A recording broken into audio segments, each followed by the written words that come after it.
Bismillahirrahmanirrahim. Assalamualaikum warahmatullahi wabarakatuh.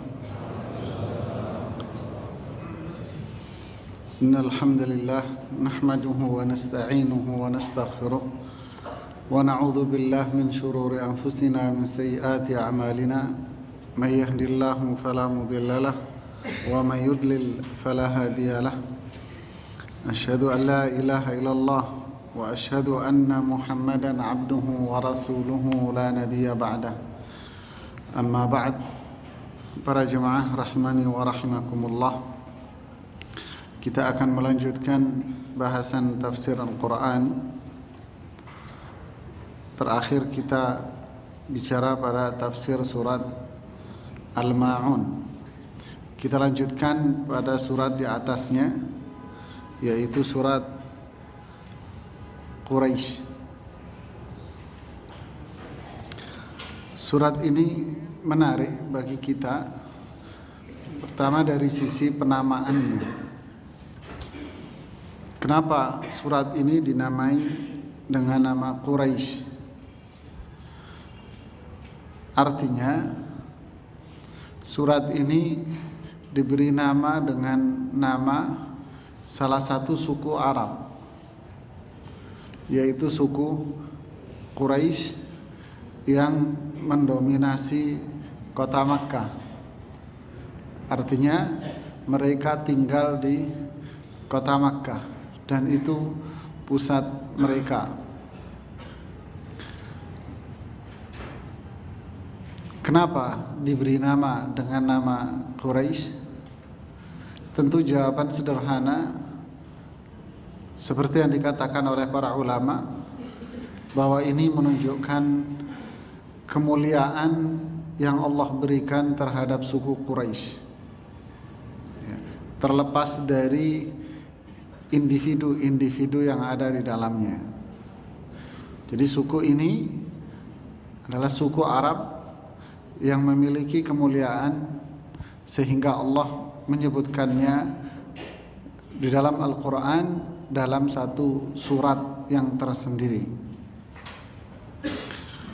Sebelum kita bicara tentang surat ini, menarik untuk kita singgung sedikit. Siapa suku Quraisy ini sebetulnya? Dari mana asalnya? Suku Quraisy ini bukan suku yang kecil. Dia suku yang sangat besar sekali. Jadi suku Quraisy ini bukan satu suku, tapi di bawah suku Quraisy ini terdiri dari beberapa kabilah-kabilah lagi. Jadi terdiri dari banyak suku-suku lagi. Dan semua suku-suku itu tergabung dalam satu, yaitu suku Quraisy. Dari mana asalnya mereka? Para ulama sejarah mencatat bahwa mereka ini berasal dari keturunan siapa? Adnan. Siapa Adnan ini? Adnan ini salah satu dari keturunannya Nabi Ismail alaihissalam. Jadi salah satu keturunan anak Nabi Ismail itu bernama Adnan. Quraisy sebetulnya keturunan jauh dari Adnan, dan tidak ada dari keturunan Adnan ini yang bernama Quraisy, tetapi Quraisy ini penamaan dari sebuah keluarga besar.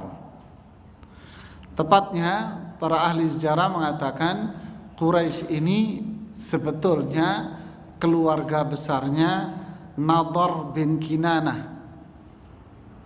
Siapa Nadhr bin Kinanah? Nadhr bin Kinanah ini ringkas cerita, saya nggak mau panjang lebar. Nadhr bin Kinanah ini adalah anak keturunannya Adnan.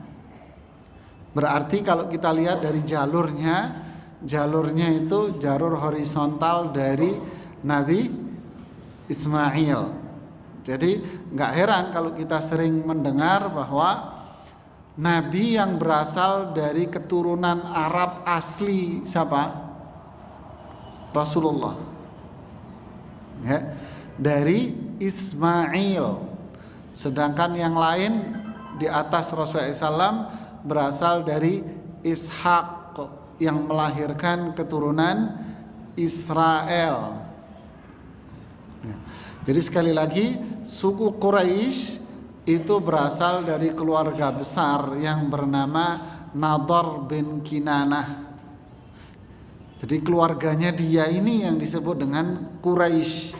Kenapa? Itu udah ada cerita-cerita zaman dulu lah. Alhasil ini sebuah penamaan terhadap keluarga itu. Yang kemudian keluarga ini melebar sedemikian rupa, di mana terkenal orang-orang zaman itu memiliki keturunan dan anak yang begitu banyak. Tepatnya dari mulai berkembang Quraisy ini berasal dari cucunya Nadhr yang bernama Fihr bin Malik bin Nadhr. Fihr ini yang punya anak banyak. Nah, setiap keluarga Fihr ini jadi suku, Pak. Kayak apa tuh anaknya? Jadi setiap anaknya Fihr ini jadi kampung sendiri, Pak. Gampangannya begitu untuk bisa dicerna. Ya. Jadi dari Fihr ini, Fihr bin Malik bin Nadhr, ini yang melahirkan suku-suku yang begitu banyak, di mana suku-suku yang banyak ini semua tergabung dalam payung Quraisy. Paham ya? Tergabung dalam payung Quraisy. Ya. Saya ketemu di situ ada 11 suku, Pak. Masing-masing suku punya anak suku lagi. Ruwet ceritanya. Saya cuman hanya ingin mempertajam bahwa di antara sukunya Fihr bin Malik ini, ya, ini sudah cerita keluarga besar Quraisy yang sudah mengakar. Ya, dari keluarga Fihr ini melahirkan satu keturunan, yaitu keturunannya Qusay bin Kilab. Qusay bin Kilab melahirkan banyak suku lagi, 4 suku. Di antaranya dia melahirkan suku Abdul Muttalib. Nyambung ya? Ya, jadi melahirkan suku Abdul Muttalib, ya, atau yang lebih di atasnya dikenal dengan suku Hashim. Sama saja, suku Hashim, karena Hashim punya anak Abdi Manaf punya anak Abdul Muttalib. Ya, nah, suku ini, keluarga besar Hashim ini yang pada akhirnya melahirkan Rasulullah Sallallahu Alaihi Wasallam. Jadi kalau ngampalin nasabnya Rasulullah gampang. Muhammad bin Abdullah bin Abdul Muttalib bin Abdi Manaf bin Hashim, dan seterusnya ke atas. Dan keluarga Qusay bin Kilab ini juga melahirkan suku Abdus Syams namanya. Suku Abdus Syams, dia punya anak namanya Abdus Syams. Sedangkan Abdus Syams ini anaknya se-RT juga, Pak. Nah, dari keluarga Abdus Syams ini lahirlah keluarga besar namanya keluarga Umayyah. Yang berikutnya lahirlah negara Umayyah. Faham? Ya, bingung. Umayyah ini yang melahirkan Utsman bin Affan, yang melahirkan Abu Sufyan bin Harb. Faham? Jadi Harb dengan Affan itu ada keluar saudaraan, berasal dari Umayyah. Jadi dua-duanya berasal dari Umayyah, di mana Umayyah ini termasuk suku Quraisy. Ya. Nanti kita tarik secara singkat aja. Di antara suku Quraisy, ya, di antara suku Quraisy itu ada suku namanya suku Taim. Suku Taim ini yang melahirkan Abu Bakar As-Siddiq. Ya, suku Taim ini yang melahirkan Abu Bakar As-Siddiq. Di antara suku Quraisy yang kelima itu ada suku Adi bin Ka'ab. Suku Quraisy namanya Adi bin Ka'ab. Keluarga Adi bin Ka'ab ini yang melahirkan Umar bin Khattab. Jadi Khulafa Rasyidun empat-empatnya berasal dari mana? Quraisy, keluarga besar semua ini. Berarti apa yang disabdakan oleh Rasulullah SAW bahwa al-khilafatu min Quraisy, khilafah atau khalifah yang datang setelah Rasulullah harus berasal dari suku. Nah, sekarang Khulafa Rasyidun empat-empatnya dari suku Quraisy tidak? Dari suku Quraisy. Abu Bakar berasal dari suku Taim. Suku Taim ini adalah, jadi suku Taim ini termasuk anaknya, keluarganya Fihr bin Malik yang atas langsung. Sedangkan keluarganya Umar berasal dari suku Adi, ya, suku Adi bin Ka'ab. Sedangkan Utsman berasal dari suku siapa? Qusay, ya, berasal dari suku Qusay. Qusay punya anak keluarga Abdu Syams yang melahirkan Utsman, Abu Sofyan melahirkan Muawiyah inilah yang mendirikan khilafah Umayyah. Tahu khilafah Umayyah?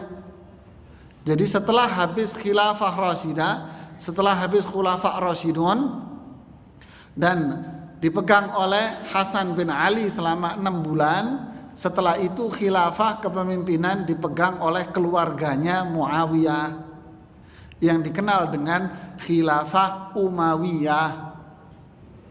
Setelah khilafah Umayyah habis tahun 700-an, 760 berapa enggak salah, 700-an, diganti khilafahnya oleh Abbasiyah.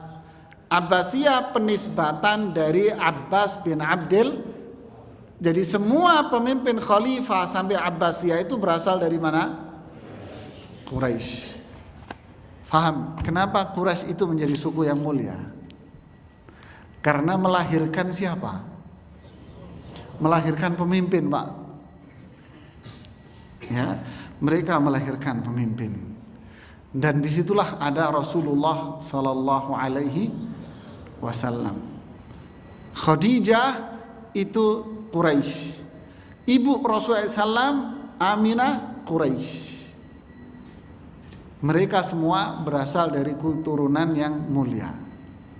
Ya, jadi surat ini, kembali ke surat ini. Jadi surat ini termasuk bagian dari kemuliaan yang Allah berikan kepada suku Quraisy, dan juga surat di atasnya itu termasuk kemuliaan yang Allah berikan kepada suku Quraisy, yaitu surat Al-Fil, gajah.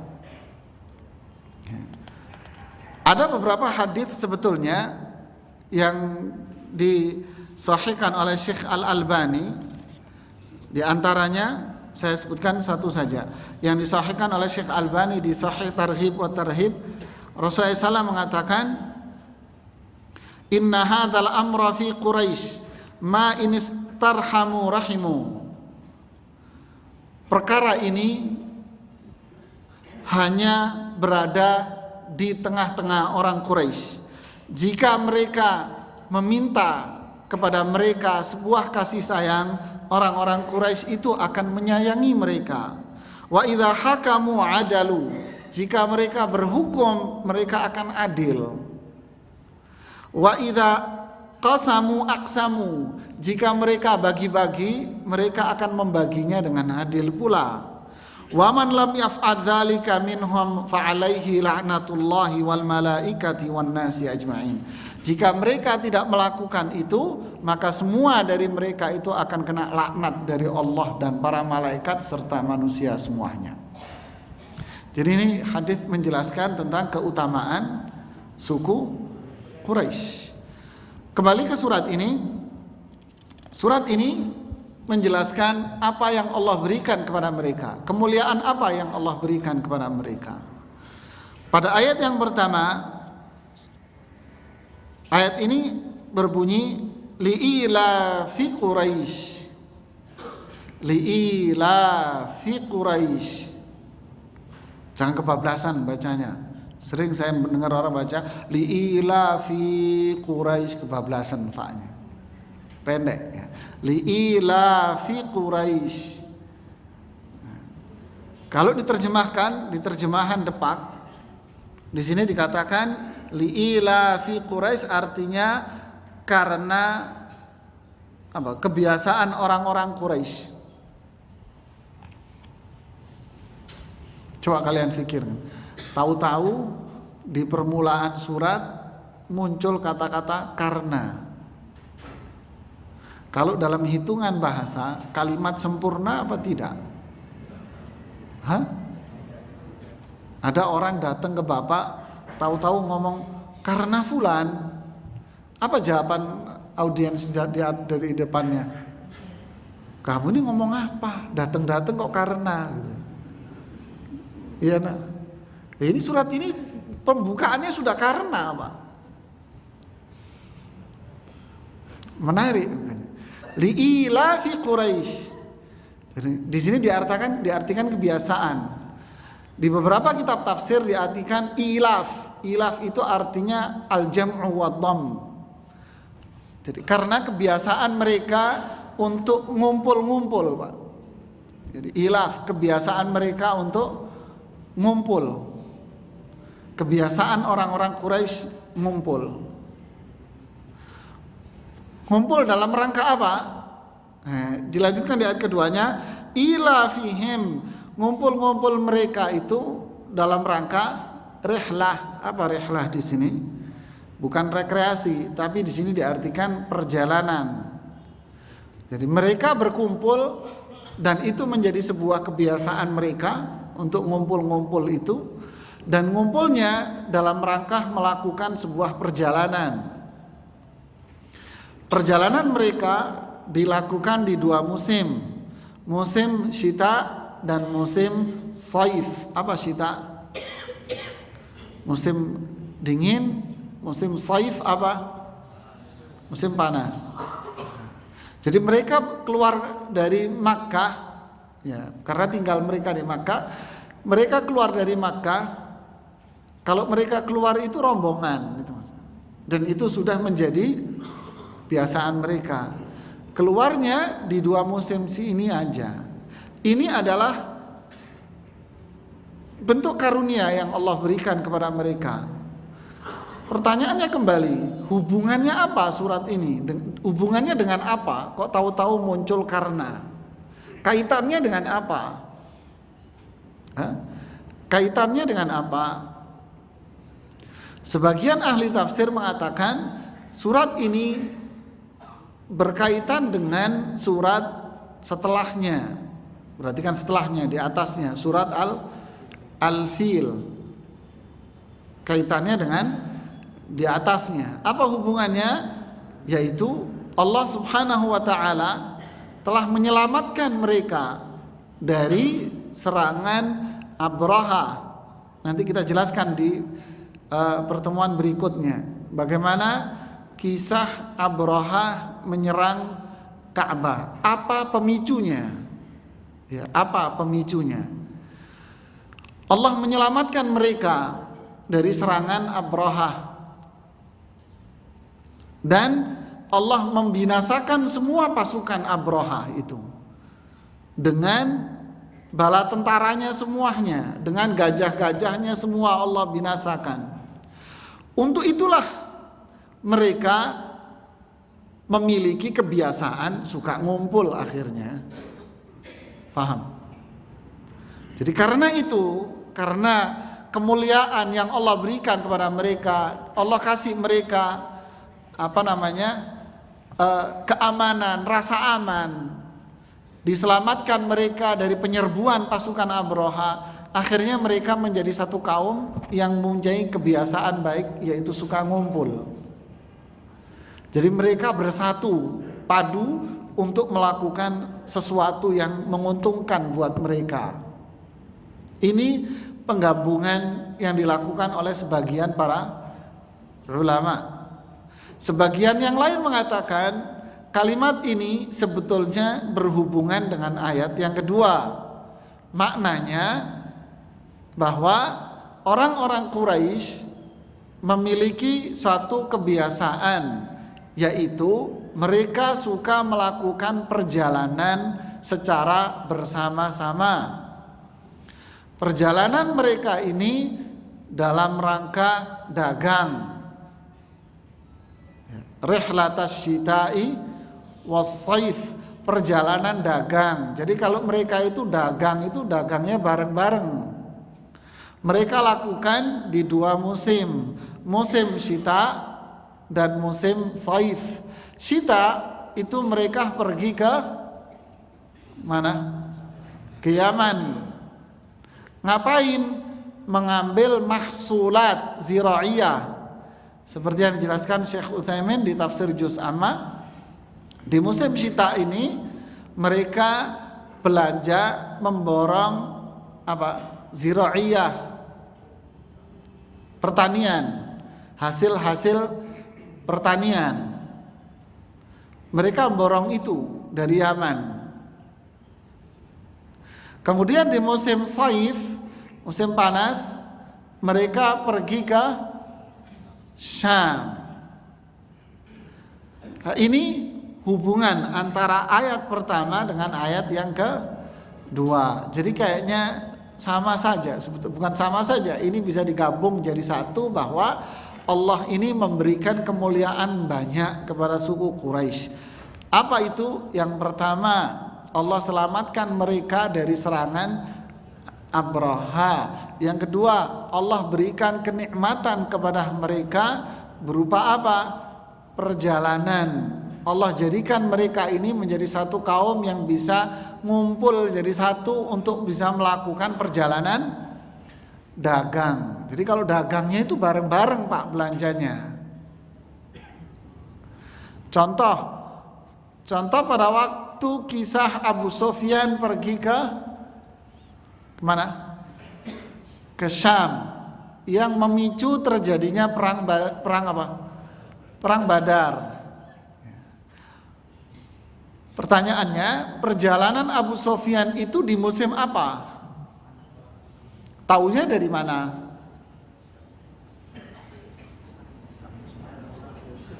Saya bisa jawab. Taunya dari mana kalau Abu Sufyan itu jalan di musim panas? Satu di Syam, yang kedua taunya di bulan apa itu? Ramadan, musim panas, ya kan? Pertanyaan saya kedua, barang dagangan yang dibawa oleh Abu Sufyan itu apakah milik Abu Sufyan atau milik penduduk Makkah? Taunya dari mana? Nah, ini kan analisa sejarah ini. Jadi kalau baca sejarah jangan baca begitu selesai nggak bisa menganalisa. Tahu dari mana? Taunya perjalanan dagang Abu Sufyan ke Syam ini yang memicu terjadinya perang Badar. Andai itu bukan permilik andai itu milik Abu Sufyan sendiri, apakah itu akan memicu fenomena yang begitu dahsyat? Kemungkinan kecil. Buktinya ketika suruhan Abu Sufyan itu datang menemui penduduk Makkah, apa kata mereka? Ya ma'syara Quraisy, wahai orang-orang Quraisy, selamatkan dagangan kalian dari Muhammad dan teman-temannya. ya kan? Sehingga memicu kemarahan mereka. Terjadilah perang Badar. Yang kedua, ketika mereka kalah dalam perang Badar, muncul apa? Kekecewaan, jengkel, balas dendam. Apa bentuk balas dendamnya? Nah, lihat, balas dendamnya adalah Abu Sufyan minta persetujuan kepada seluruh penduduk Makkah untuk menjadikan hasil dagangan yang dia bawa dari Syam beserta keuntungannya itu dijadikan modal untuk melakukan penyerangan kepada pasukan Rasulullah SAW. Plus mereka mencari sumbangan lagi, sehingga terkumpullah dana yang begitu besar dan pasukan yang begitu besar. Dari mana? Dari dagangan itu. Inilah kumpul-kumpulnya. Dan mereka itu memang suka ngumpul untuk melakukan dagang ini. Ya, jadi ila fihim rihlatasy syita'i was-sayf. Kemudian berikutnya ini adalah nilai tauhid. Pendek memang surat ini. Nilai tauhidnya falyabudu rabb hadzal bait. Hendaknya mereka beribadah kepada Rabb rumah ini. Beribadahlah mereka kepada Rabb rumah ini. Menarik. Di sini ada 3 kata. Ada Rabb, ada ibadah, ada Rabb, ada rumah. Saya balik. Yang dimaksud dengan rumah apa? Al-Ka'bah. Ya kan? Seperti ucapan Nabi Ibrahim, ya kan? Apa? Rabbana inni askantu min dzurriyyati biwadin ghairi dzi zar'in inda baitikal muharram. Baitiya lit-ta'ifina wal 'akifina warruka'is sujud. Jadi rumah ini adalah yang dimaksud dengan Al-Baitul Haram, yaitu Ka'bah. Falyabudu, hendaknya mereka beribadah kepada Rabb Tuhan, Rabb rumah ini. Ibadah itu apa dan kenapa disandarkan kepada Rabb? Nah, ini sebuah ta'lil, alasan. Kalau kita tahu dalam prinsip akidah, ibadah itu apa? At-tadhallul lillahi apa? Ma'a ghayatil hubbi wa ta'zim, kan gitu. Tunduk patuh kepada Allah dengan dasar cinta dan ta'zim. Apa ta'zim? Pengagungan. Tunduk patuh kepada Allah dengan dasar kecintaan kepada Allah. Cinta yang mendorong seseorang untuk melaksanakan perintah Allah. Ta'zim, mengagungkan dan memuliakan Allah yang mendorong seseorang untuk tidak berani melanggar perintahnya dan melanggar maksiat. Jadi di sini ada mahabbah, ada ta'zim, yaitu khauf, takut, dan disitulah ada roja. Sehingga para ulama Ahlussunnah mengatakan ibadah itu harus dibangun di atas 3 prinsip ini. Roja, harapan, yang menjadikan seseorang itu untuk berani melakukan apa saja yang diperintahkan oleh Allah. Artinya ini yang memicu ungkapan sami'na wa ata'na. Khauf sama, memicu sami'na wa ata'na. Dia tidak akan berani melanggar, Pak. Kenapa? Takut. Semua ini karena kecintaan seorang muslim kepada Allah, melahirkan kepatuhan dan ketaatan. Inilah ibadah. Ini ibadah. Kepada siapa? Rabb hadzal bait. Dijelaskan kalimat ini pada ayat yang terakhir, Alladzi at'amahum min ju'in wa amanahum min khauf. Yang at'amahum, memberikan makan kepada mereka ketika mereka lapar. Wa amanahum, apa amanahum? Memberikan rasa aman kepada mereka dari ketakutan. Kata Syekh Utsaimin, kalau baca ayat ini jangan digabung ya. Jangan digabung. Falyabudu rabb hadzal baitil ladzi at'amahum. Jangan. Kenapa? Kalau Anda gabung artinya rusak. Artinya berantakan. Kok bisa? Kalau Anda gabung nanti muncul artinya beribadalah kepada Tuhan rumah ini yang memberikan makan kepada kalian. Jadi yang ngasih makan itu Rabb apa rumah? Yang kalau digabung rumah, rusak kan? Nah itulah pentingnya faham. Ya, falyabudu rabb hadzal baitil ladzi at'amahum. Jadi yang ngasih makan siapa? Rumah. Benar apa salah? Salah. Yang ngasih makan bukan rumah, tapi rabb hadzal bait. Tuhan rumah ini. Ya. Apa makna Rabb di sini? Rabb adalah apa? Al-Khaliq, Al-Mudabbir, Al-Malik, Ar-Razik. Rabb itu artinya pencipta, pengatur, penguasa, pemberi rizki. Jadi kalau digabung, beribadalah kalian kepada Zat yang telah menciptakan, mengatur, menguasai, memberi rizki rumah ini, dan pula menciptakan kalian, memberikan rizki kepada kalian. Dialah Zat yang menjadikan kalian itu bisa makan. Dialah Zat yang menjadikan kalian itu tenang dan aman di dunia. Jadi dihubungkan antara uluhiyah dengan apa?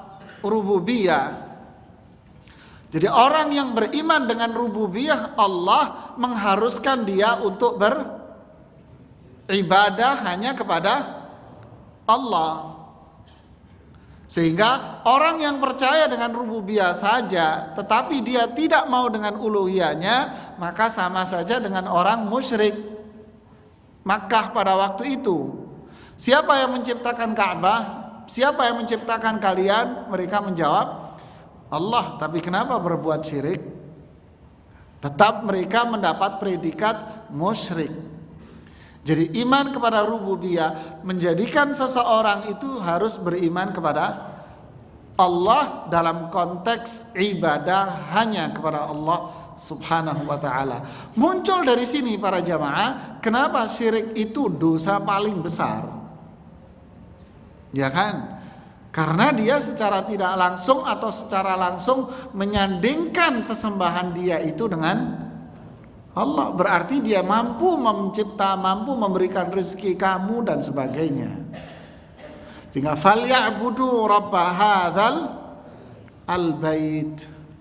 Jadi beribadalah kamu kepada Tuhan yang telah menciptakan rumah ini, dan dia pula yang memberikan makan kepada kalian, dan dia pula yang memberikan rasa aman kepada diri kalian. Inilah namanya sebab akibat. Kenapa kita harus beribadah kepada Allah saja? Ya karena Allah yang ciptakan. Sama dengan yang di Al-Fatihah, alhamdulillah. Kenapa pujian itu hanya milik Allah? Kenapa? Alasannya Rabbil Alamin, itu alasannya. Alhamdulillah, pujian itu milik Allah. Ya, pujian milik Allah. Artinya perintah uhmudullah, artinya adalah kata Imam Ibnu Jarir, manusia, pujilah Allah sebanyak-banyaknya. Kenapa kita harus memuji Allah? Alasannya Rabbil Alam. Itu alasannya. Karena Allah itu Rabb, pencipta, pengatur, penguasa, memberi rizki dan seterusnya. Seperti disebutkan di surat Al-Baqarah umpamanya. Dikaitkan ini, kenapa manusia hanya beribadah kepada Allah dan harus beribadah kepada Allah, dan itulah sebuah tauhid. Menyeleweng dari ini syirik neraka, kartu mati sudah, nggak akan diampuni Anda.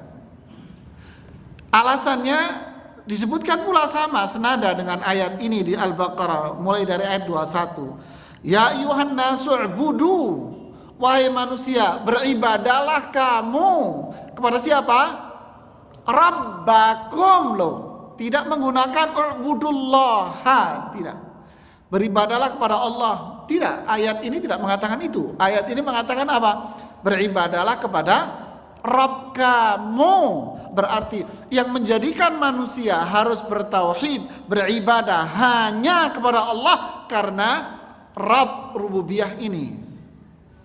Sehingga dilanjutkan pada ayat yang ke-21, alladzi khalaqakum, nih yang pertama, karena Rabb itulah yang menciptakan kalian, walladzina min qablikum, dan menciptakan orang sebelum kalian. Semua ini mengharuskan kalian untuk beribadah kepada Allah agar la'allakum tattaqun. Di ayat yang 22, alladzi ja'ala lakumul arda firasya, dialah yang menjadikan bumi firasya, apa itu? Hamparan-hamparan, terhampar buat kalian semua. Was-samaa bina, langit ibarat sebuah bangunan yang menutupi kalian semua. Wa anzala minas samai ma'a, menurunkan dari langit apa? Air. Fa akhraja bihi minas samarati rizqan lakum, dari air hujan itu Allah menumbuhkan samarat, buah-buahan, tanaman, makanan, rizqan lakum, sebagai rizki buat kalian semuanya. Makanya pula di Al-Fatihah muncul apa? Ar-Rahman Rahim. Inilah sifat rahmah Allah yang diberikan kepada, inilah sifat rahmat Allah yang bisa dinikmati oleh semua orang. Rahman apa? Si'atu ar-rahmah, luasnya rahmat Allah kepada semua hambanya. Ini yang menjadikan mereka itu harus beribadah kepada Allah. Sama pula yang di surat Al-Kautsar yang waktu itu kita bahas. Inna a'tainakal, kami sudah memberikan kepadamu wahai Muhammad Al-Kautsar, kenikmatan dan kebaikan yang begitu banyak, mengharuskan kamu apa? Fasalli li rabbika, menggunakan kata li rabbika, wanhar, untuk itu salatlah kamu. Kepada siapa? Kepada Rabb yang menciptakan kamu dan yang memberikan berbagai kenikmatan ini.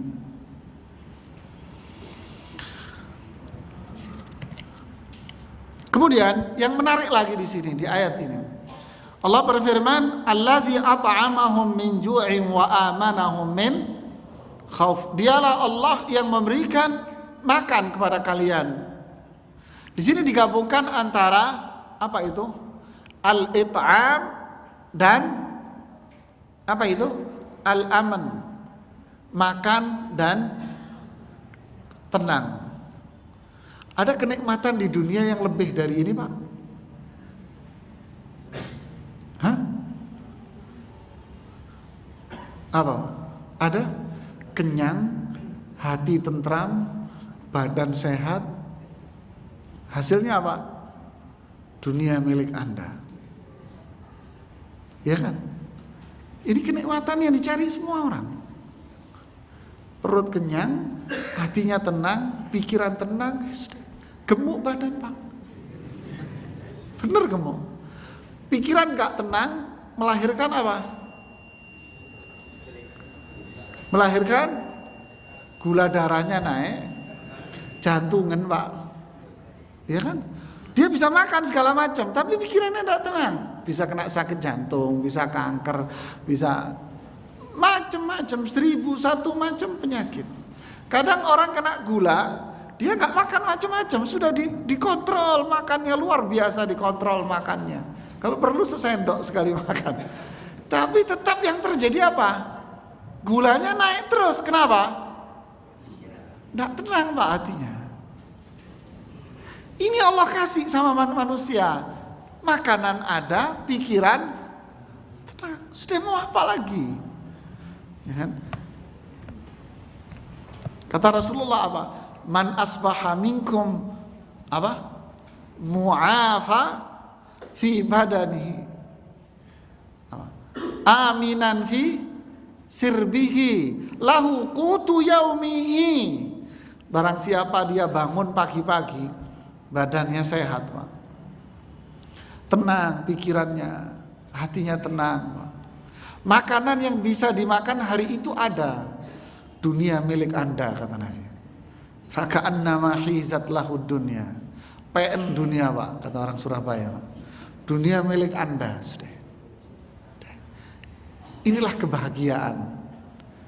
Ini bahagia, ini ketenangan. Pertanyaan besar lagi, gimana caranya mendapatkan ini? Iya kan?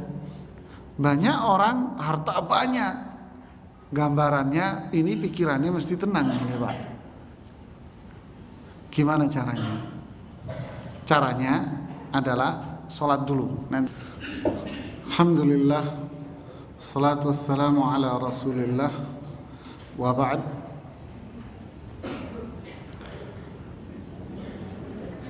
Di surat An-Nahl ayat yang ke-97 ada penafsiran yang menarik dari para ulama salaf saleh, kalangan sahabat dan yang lainnya, ketika mereka memaknai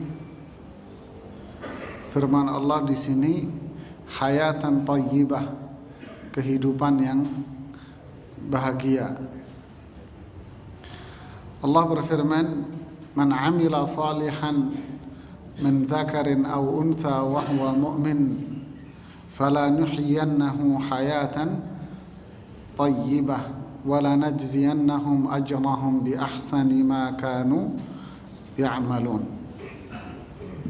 Barang siapa yang beramal saleh, baik laki-laki maupun perempuan, dan dia dalam keadaan iman, falanuhyiyannahu, sungguh kami akan berikan dia kehidupan, hayatan thayyibah, kehidupan yang bahagia.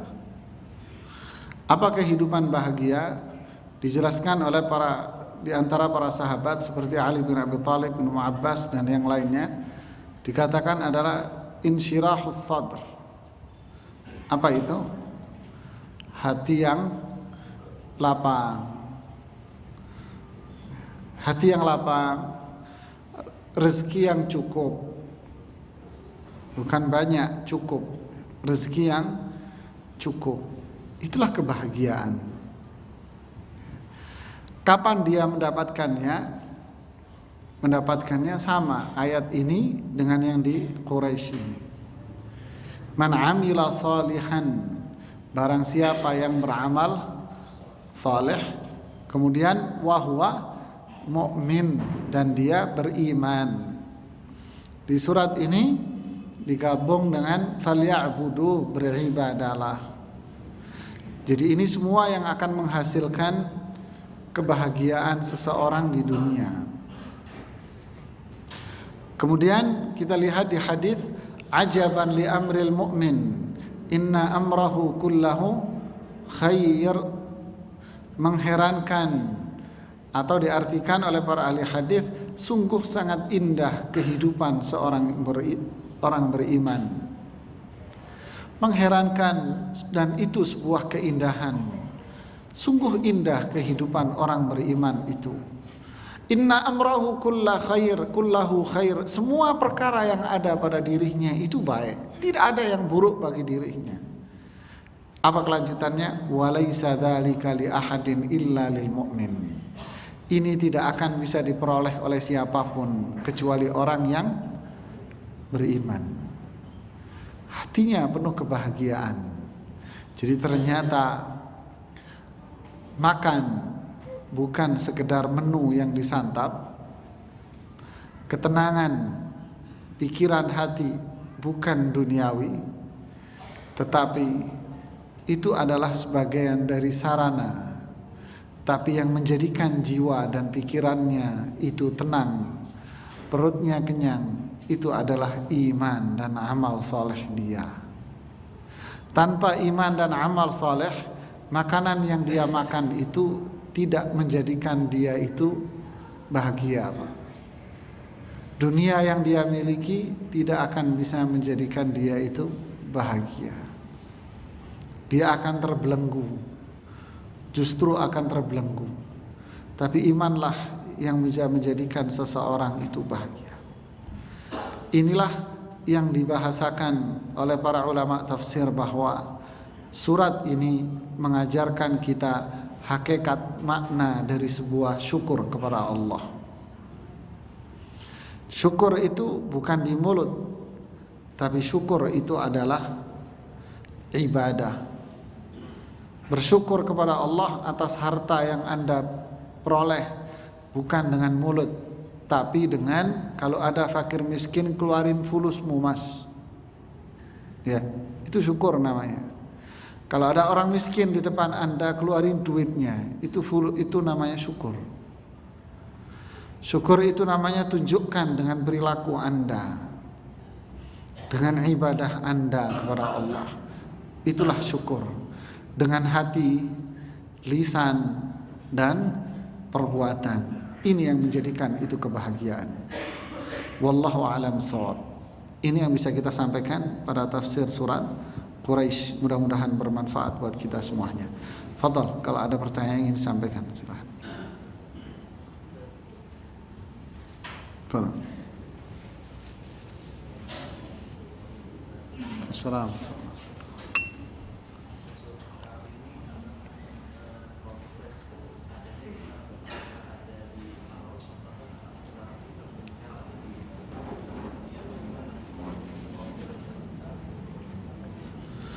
Ya, barakallahu fiik.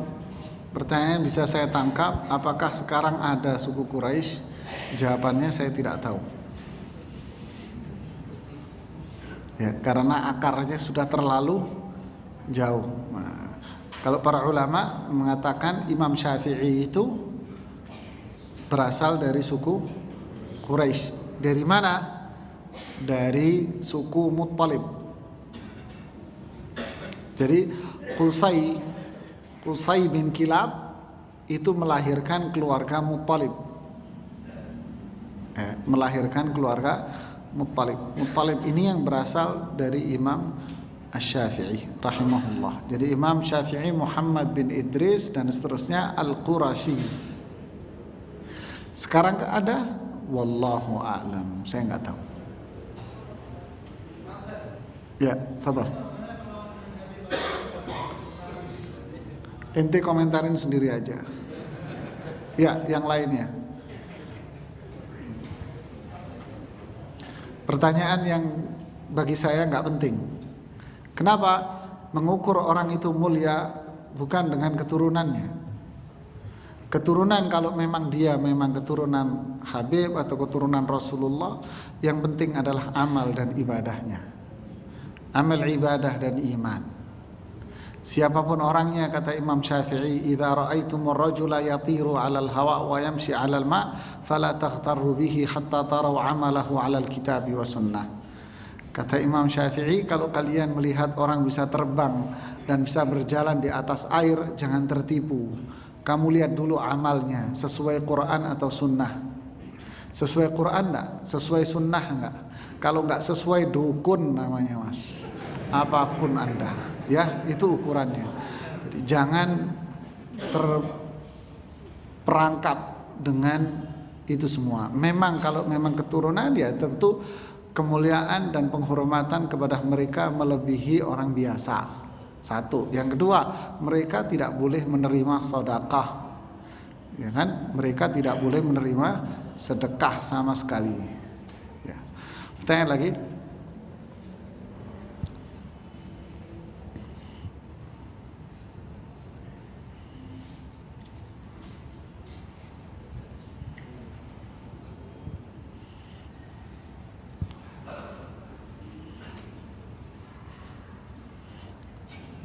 Fadal.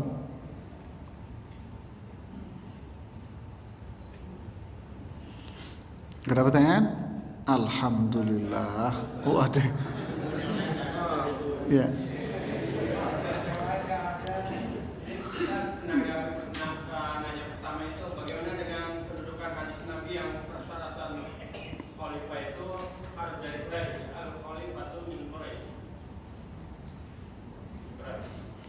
Pertanyaannya apanya di mana?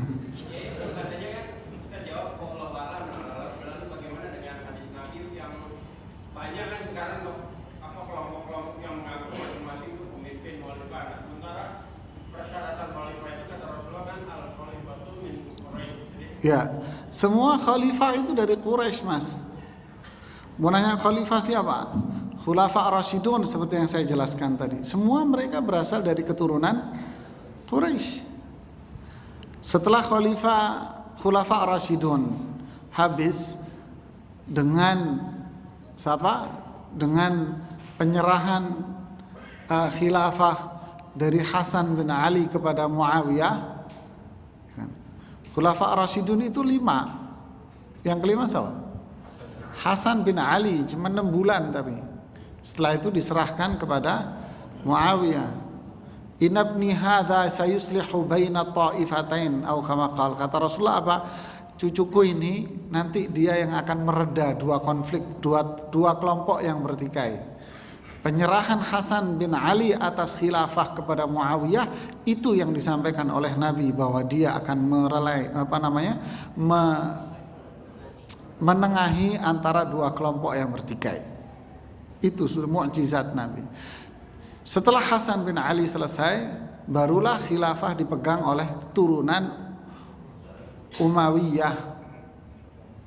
Umayyah Quraisy. Keturunannya Abu Sufyan. Yaitu anaknya Abu Sufyan, Muawiyah. Hindun istrinya siapa namanya? Istrinya Abu Sufyan itu Quraisy. Ya, saya tunjukin antum diagramnya. Hindun itu berasal dari satu suku dengan Utsman bin Affan. Ya, Hindun itu dari suku keluarga Abdus Syams. Abdus Syams tadi berasal dari Qusay. Ya, jadi Abdus Syams itu dulu punya 2 anak. Dia punya anak Umayyah dan punya anak Rabi'ah. Umayyah ini yang melahirkan berikutnya Utsman sama Abu Sufyan. Sedangkan Rabi'ah ini melahirkan punya anak satu namanya Utbah. Utbah ini punya anak Hindun. Jadi Hindun dengan Abu Sufyan itu sepupu 2 kali kata orang. Iya, sepupu 2 kali.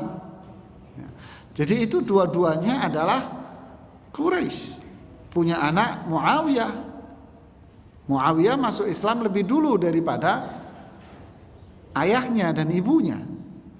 Nah, keturunan Muawiyah selesai, yang disebut dengan Banu Umayyah itu selesai, lahir khilafah Abbasiyah yang penisbatan kepada Abbas bin Abdul Muttalib. Anak turunannya Abbas. Abbas siapa? Paman Rasulullah SAW yang masuk Islam, ya kan?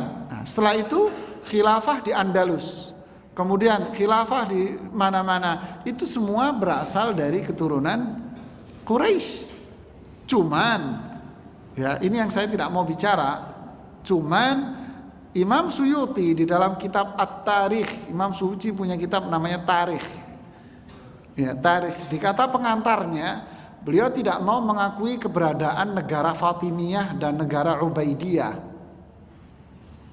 Kenapa? Karena negara Fatimiyah yang bermarkas di Maghrib, kalau saya tidak salah kutip, bermarkas di Maghrib itu penisbatan kepada Fatimah putri Rasulullah SAW. Kenapa? Karena mereka yang mendirikan negara Fatimiyah itu adalah orang-orang yang menganggap mereka keturunan Rasulullah. Kemudian beliau mengutip para ulama ahli nasab, ahli keturunan sejarah, mengutip para ulama nasab bahwa penisbatan mereka kepada keturunan Nabi itu penisbatan yang bohong, kata Imam Suyuti. Begitu juga negara yang dikenal dengan negara Ubaidiyah yang dinisbatkan kepada suku Bani Ubaid Al-Qaddah. Ubaid Al-Qaddah ini seorang yang lari dari negara Kufah, di mana dulunya dia seorang Yahudi masuk Islam dan dia budak. Kemudian setelah dia masuk Islam, dia lari, lalu dia membentuk sebuah komunitas besar, lalu mendirikanlah sebuah negara keturunannya disebut dengan negara Ubaidiyah. Dari tangan mereka lah muncul pertama kali Maulid Nabi. Wallahu a'lam. Titik. Terus ada lagi pertanyaan, fadhal kalau ada lagi. Silakan. Assalamualaikum warahmatullahi wabarakatuh.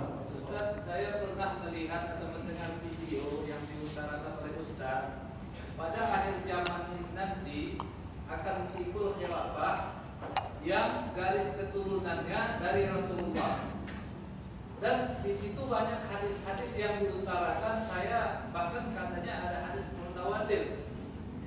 Saya tidak tahu kebenarannya. Apakah ada menurut pemahaman Ustaz yang seperti itu, yang akan timbul nanti khilafah yang katanya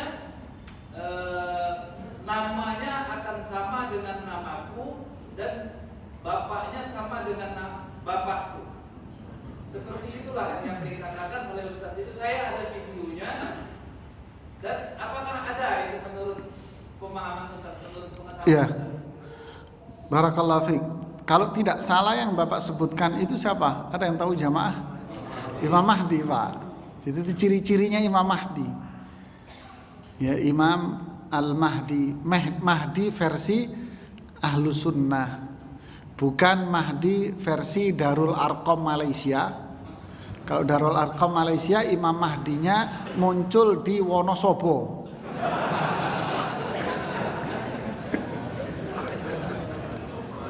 Kemudian Mahdi ini wong Jawa ya, Pak. Saya nggak tahu, kata orang Wonosobo setiap setahun berapa bulan apa gitu, orang Malaysia banyak sekali di daerah mereka gitu ya.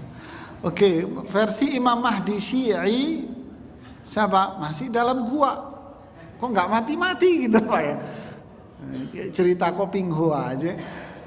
Ini Mahdi versi ulama Ahlus Sunnah wal Jamaah.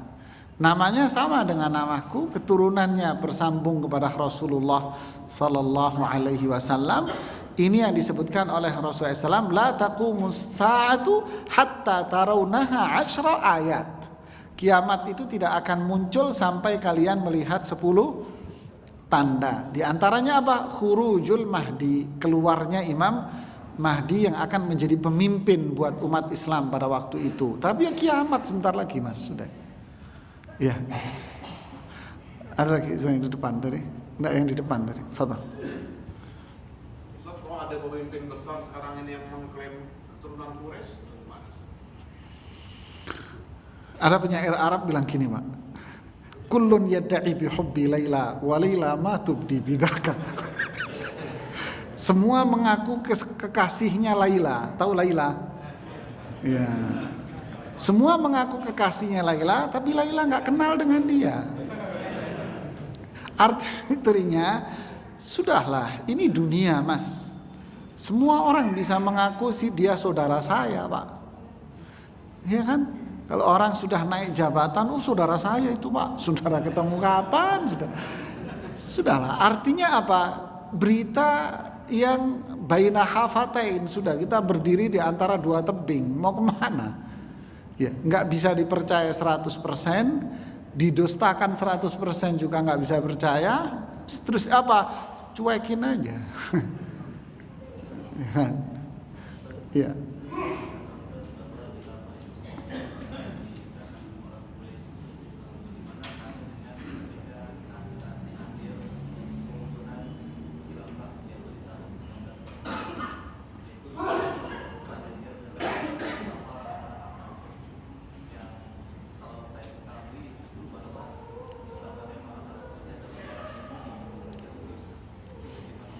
Iya, jadi khilafah Ar-Rasyidah atau khilafah yang disebutkan Rasulullah ini kan runtuh akhirnya, dan diruntuhkan oleh seorang sekuler yang bernama Mustafa Kamal Atatürk. Ya, berasal dari mana? Jadi dia yang meruntuhkan, tetapi oleh orang-orang Muslim zaman sekarang, tapi Muslim yang versi liberal, ya, Muslim versi sekuler, dia dianggap sebagai tokoh Islam dan awal berdirinya kebangkitan Islam. Jadi diputar balik oleh mereka, justru ke Islam itu dihancurkan oleh dia. Terus dibalik oleh mereka sejarahnya dengan mengatakan bahwa dialah pembaharu. Ya, ini maling dibilang pahlawan, Mas. Ya, bajingan, ini pakai dialek Surabaya ya. Bajingan dianggap pahlawan. Ya, inilah maling teriak, bukan maling teriak pahlawan. Ya, ini Mas. Iya, ada lagi. Fadhal. Assalamualaikum warahmatullahi.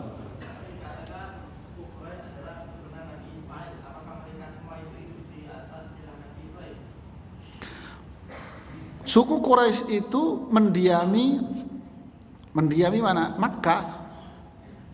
Dan mereka memang tinggal di Makkah. Itulah tempat mereka.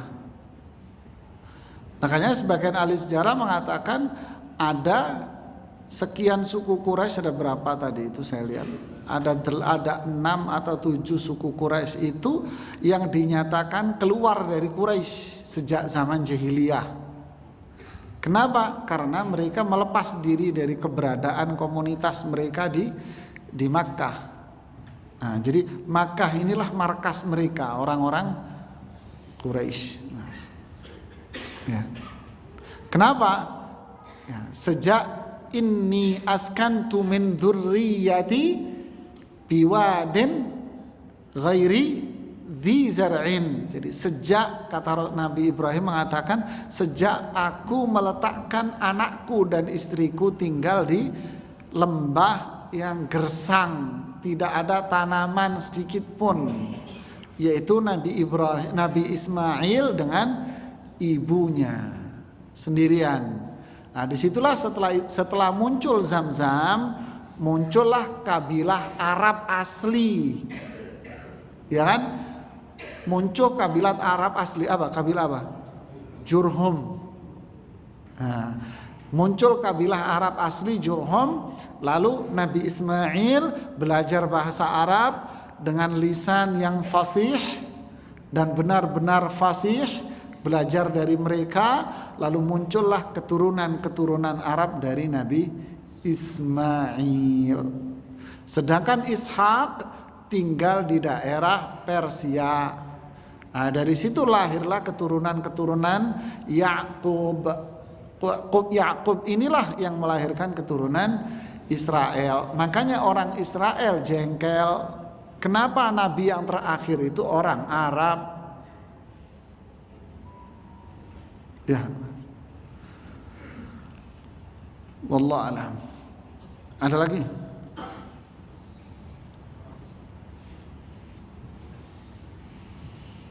Ya, kalau tidak ada kita cukupkan sampai di sini. Subhanakallahumma bihamdik, asyhadu an la ilaha illa anta, astaghfiruka wa atubu ilaik. Assalamualaikum warahmatullahi wabarakatuh.